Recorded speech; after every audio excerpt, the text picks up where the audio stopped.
নমস্কার বন্ধুরা, সবাই কেমন আছেন? আজ আমি রান্না করব শঙ্কর মাছ। তো শঙ্কর মাছটাকে আমি ভালো করে ধুয়ে নিয়েছি, নুন হলুদ মাখিয়ে নেব। এবার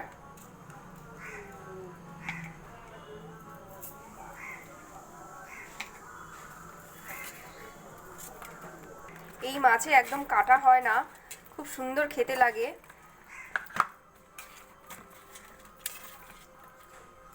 নুন হলুদ আমার মাখানো হয়ে গেছে। মশলার জন্য নিয়েছি গোটা জিরে, একটা টমেটো কেটে নিয়েছি, একটা ছোট্ট পেঁয়াজ কেটে নিয়েছি, কয়েকটা কাঁচা লঙ্কা নিয়েছি, আর রসুন, কয়েক টুকরো রসুন নিয়েছি, আর আদা কুচি নিয়েছি কয়েক টুকরো।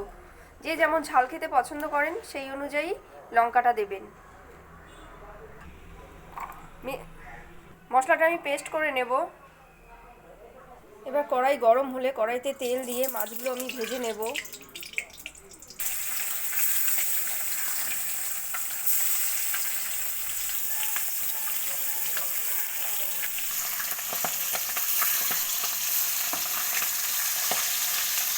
মাছগুলো আমার ভাজা হয়ে গেছে, এবার তুলে নেব।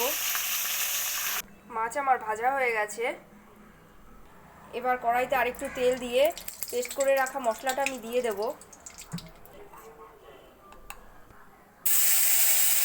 এবার পরিমাণ মতো নুন হলুদ দিয়ে মশলাটাকে ভালোভাবে কষিয়ে নেব।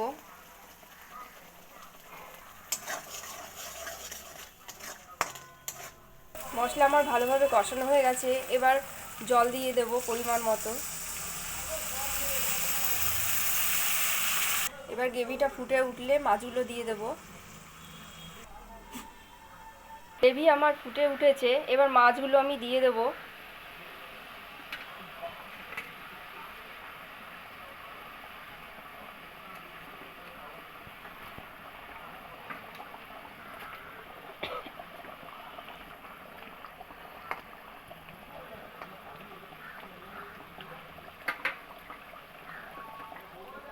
আরও 2 মিনিট ফুটিয়ে নেব।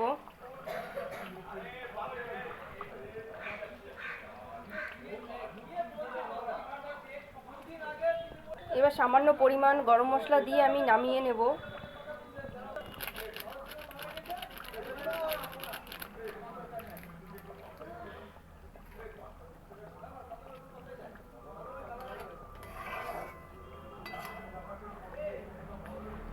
শঙ্কর মাছের তরকারি আমার একদম রেডি বন্ধুরা।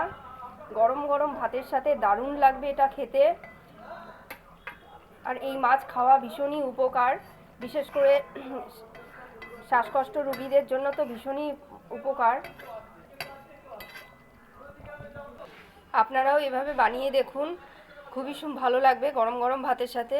আমার ভিডিওটি ভালো লাগলে লাইক, শেয়ার, কমেন্ট, সাবস্ক্রাইব করে দেবেন। সবাই ভালো থাকবেন, সুস্থ থাকবেন, সাবধানে থাকবেন। তো আজকের মতো বন্ধুরা, টাটা।